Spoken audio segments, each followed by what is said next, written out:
ඔයාලා සාදරයෙන් පිළිගන්නවා 3D ARP Solution YouTube channel එකට. අද ඔයාලා මේ වීඩියෝ එක අරන් ඉන්නේ කොහොමද sales return එක මේ system එක කරා enter කරගන්නේ කොහොමද කියලා. අපි දැන් බලමු කොහොමද ඒක කරගන්නේ කියලා. සුබ දවසක් ඔයාලට. අපි අද අපේ වීඩියෝ සීරීස් එකෙන් විස්තර කරන්න හදන්නේ කොහොමද අපේ සිස්ටම් එක කරා ඔයගොල්ලෝ විකුණපු බඩුව රිටර්න් වුණොත් රිටර්න් එක එන්ටර් කරන්න සහ ඒ රිටර්න් වෙච්ච රිටර්න් එක කොහොමද ඉන්වොයිස් එකේ අවුට්ස්ටෑන්ඩින් එකෙන් අඩු කරගන්න කියලා තමයි අපි විස්තර කරන්න බලාපොරොත්තු වෙන්නේ. ඔයගොල්ලෝ රිටර්න් එකක් එන්ටර් කරන්න ඔයගොල්ලෝ යන්න ඕන සේල්ස් කියන සෙන්ටර් එකට. සේල්ස් සෙන්ටර් එකේ තියෙනවා ක්‍රෙඩිට් නෝට් කියලා. ක්‍රෙඩිට් නෝට් එක හරහා තමයි ඔයගොල්ලෝ රිටර්න් එකක් එන්ටර් කරන්න පුළුවන්. ඒකට ඔයගොල්ලන්ට ඔයගොල්ලන්ගේ සේල්ස් රිටර්න් එකක් නම් ඔයගොල්ලන්ට කෙලින්ම අපි දාපු ඉන්වොයිස් එක ලෝඩ් කරලා ඉන්වොයිස් එකට අදාළ ඩීටේල්ස් අරගෙන ඔයගොල්ලන්ට අවශ්‍ය අපේ රිටර්න් වෙලා තියෙන මේ පළවෙනි අයිටම් එකෙන් ගත්තොත් පළවෙනි අයිටම් එකෙන් ක්වොන්ටිටි එකක් තමයි රිටර්න් වෙලා තියෙන්නේ. දෙවෙනි අයිටම් එක මොකුත් වෙලා නැහැ. ඒතකොට රිටර්න් එකට අදාළ අයිටම් ටික සිලෙක්ට් කරලා මෙතනින් ඔයගොල්ලන්ට පුළුවන් රිටර්න් රීසන් එකක් ඔයගොල්ලෝ දාන්න ඕන. මොකද වෙලා තියෙන්නේ කියලා අපි දාමු වැඩිපුර අපි එකක් යවලා තියෙන ඉන්වොයිසින් කියලා දැම්මා. ඒ ටික ඩීටේල්ස් ටික දාලා ඔයගොල්ලන්ට රිටර්න් එකක් ජෙනරේට් කරගන්න පුළුවන්. එතකොට ඔටෝමැටිකලි කස්ටමර්ගේ අවුට්ස්ටෑන්ඩින් එකෙන් සිස්ටම් එකෙන් මේක අඩු වෙනවා. එකක් ඕනනම් මෙයා කරලා print කරමු. මේ විදිහට තමයි අපේ රිටර්න් එක එන්නේ.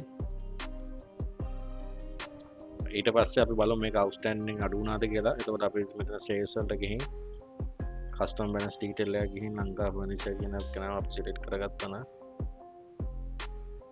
එතකොට ඔයගොල්ලන්ට පේනවා එයාගේ අවුට්ස්ටෑන්ඩින් එකම අඩු වෙලා තියෙනවා. හැබැයි මේ අපි අඩු කරපු ඉන්වොයිස් එකෙන් තමයි අඩු වෙලා තියෙන්නේ. වෙනම අපිට separate තමයි පෙන්වන්නේ.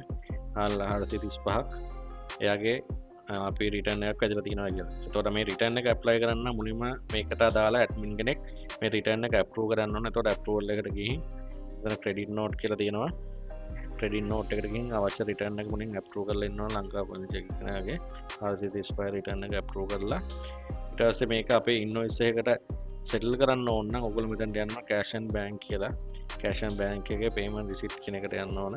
පේමන්ට් රිසිට් එක කරා ඔයගොල්ලෝ පේමන්ට් එකක් නොදාම කරනවා නම් මෙතනින් අපි ලංකා ෆර්නිචර් කෙනෙක් කෙනා සිලෙක්ට් කළා. මෙතනින් කැමති account එක සිලෙක්ට් කරගත්ත අවශ්‍යතාවයක් නැහැ. පේමන්ට් එකක් දානවා නම් පේමන්ට් එක කරන account එක සිලෙක්ට් කරගන්න ඕන. ඒක පේමන්ට් එකක් දාන්න නම් ඔයගොල්ලෝ කැමති account එක සිලෙක්ට් කරගන්න.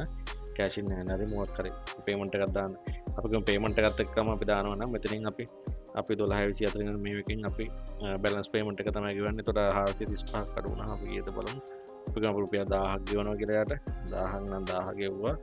එතනින් අපි සිලෙක්ට් කරගත්ත චෙක් යන්න චෙක් එක amount එක දාගත්තා. මෙතනින් අපි ඇප්ලයි කරන 1000ක් ඇප්ලයි වෙනවා. අපි දැන් අපි මෙයාගේ මේන් ඉන්වොයිස් එකෙන් රිටර්න් එක අඩු කරන්න. එතකොට ඔයාලට යට පෙන්නනවා ඇප්ලයි ක්‍රෙඩිට් අවైలබල් 435ක් තියෙනවා කියලා. ඔයා ඉතින් ටික් කරාම ඔයාලට ක්‍රෙඩිට් නෝට් එක මොනවද වෙලා තියෙන්නේ කියලා පෙන්නනවා. මෙතනින් ඔයා සිලෙක්ට් කරලා මේ ඉන්වොයිස් එකටම මේ රිටර්න් එක ඇප්ලයි කරගන්න පුළුවන්. ඇප්ලයි කරලා ඔයා ක්‍රියේට් කරගත්තට පස්සේ ඔයාට ආපහු ලංකා ෆර්නිචර් කියන කෙනා සිලෙක්ට් කරාම අර පේමන්ට් කරපු එකයි අපි කරපු රිටර්න් වැලියු එක අඩු වෙලා බැලන්ස් amount එක තමයි ඔයාට ඔටෝමැටිකලි පෙන්නන්නේ. ඒතකොට අපි අවුට්ස්ටෑන්ඩින් report එකක් ගත්තත් payment pending invoice report එකක් ගත්තත් ඔයාට මෙතනින් බලා ගන්න පුළුවන්.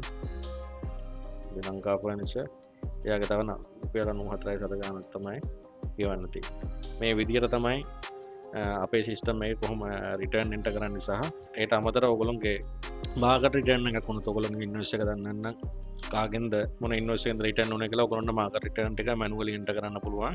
ඒකට ඔයගොල්ලන්ට අවශ්‍ය කස්ටමර් සිලෙක්ට් කරගත්තා. අපි ඔයලන් කස්ටමර් සිලෙක්ට් කරගත්තා. රිටර්න් වෙන බඩුව මැනුවලි සිලෙක්ට් කරගත්තා. බඩු ටික මාකට් රිටර්න් එකට අදාළ ඊට පස්සේ රිටර්න් වෙන මාකට් රිටර්න් වල ගණන් ටික දාගත්තා. ඔයගොල්ලන්ට එහෙම දාලා සප්ලයර් එකෙන් අපේ කස්ටමර්ගෙන් මේ මාකට් රිටර්න් එකට අදාළ බඩු ටික අඩු කරගන්න පුළුවන්. රිටර්න් වලට අදාළ ඩීටේල්ස් ටික මේ විදිහට තමයි ඔයගොල්ලන්ට කම්පැනිට අදාළ සේල්ස් රිටර්න් සහ මාකට් රිටර්න් සිස්ටම් එකට එන්ටර් කරන්න සහ ඒ කොහොමද ඉන්වොයිස් එකෙන් අඩු කරන්න යන ප්‍රොසෙස් එක සිද්ධ වෙන්නේ. ඊළඟට අපි කොහොමද අපේ ඉන්වෙන්ටරි ලොකේෂන් වයිස් හැන්ඩල් කරන්නේ, ලොකේෂන් අතර ට්‍රාන්ස්ෆර් කරන්නේ, ඉන්වෙන්ටරි ලොකේෂන් වයිස් කොහොමද අපේ සිස්ටම් එක හරහා මැනේජ් වෙන්නේ කියන එක තමයි අපේ ඊළඟ වීඩියෝ සීරීස් එකේදී අපි එක්ස්ප්ලেইন කරන්න බලාපොරොත්තු වෙන්නේ. සුබ දවසක් ඔයාලට.